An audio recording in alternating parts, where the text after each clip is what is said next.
पूरी बस्ती जमीन में धंस गई।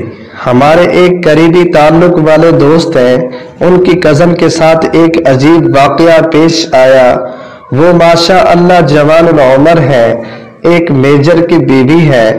कहती है कि मेरी एक बेटी 4 साल की है और एक बेटा 2-3 माह का है।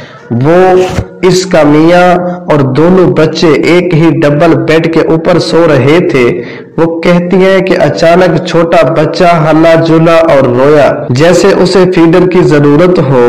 गो मुझे बहुत नींद आई हुई थी, मगर मैं माँ थी। मैं इस नींद से उठी कि मैं अपने बच्चे को फीडर दूं। अचानक मेरी नजर साथ वाली दीवार पर पड़ी। मुझे उसमें एक दरार पड़ती नजर आई। मैंने फौरन अपने मियाँ को जगाया कि दीवार में ये क्या हो रहा है। वो उठा और उसने देखा तो वो कहने लगा कि दीवार में तो दरार आ रही है। फिर उसने जल्दी से बेटी को उठाया और मैंने छोटे बेटे को उठाया। जैसे ही हम अपने कमरे से बाहर निकले, पीछे हमारे कमरे की छत जमीन पर आ गिरी। हमारे घर के फ्रंट पर एक बालकोनी थी। हम दरमियान में एक जगह ट्रैप हो गए। मेरे मियाँ ने एक बड़ी ईंट उठाई और खिड़की को दे मारी।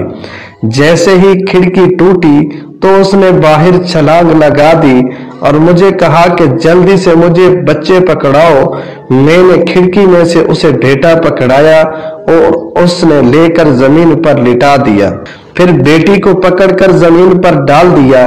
मेरे लिए खिड़की पर चढ़कर उतरना जरा मुश्किल हो रहा था। इसने मुझे बालों से पकड़कर खींचा और बाजू से भी पकड़कर खींचा और बिलाखिर जैसे ही मैं बाहर आ गई, जिस बालकोनी में हम खड़े थे उसकी छत भी जमीन पर आ गिरी। फिर मैंने बेटे को उठाया और मेरे मियाँ ने बेटी को उठाया और हम वहां से भागे, मगर हमसे भागा ही नहीं जा रहा था। ऐसे लगता था जैसे किसी ने 20-20 किलो वजन हमारे पाँव के साथ बांध दिया है। पाँव उठाना भी मुश्किल था। वहां जमीन की कशिश बढ़ चुकी थी। वो कहती है कि मेरा खामद मेजर था। वो मुझे कह रहा था कि आज तो कदम उठाना मुश्किल हो रहा है। हम वहां से मुश्किल से 50 कदम पीछे हटे होंगे कि जब हमने पीछे मुड़कर देखा तो हमारी सारी बस्ती के मकानात जमीन के अंदर चले गए थे। हमें फकत जमीन नजर आ रही थी, कोई मकान नजर नहीं आ रहा था।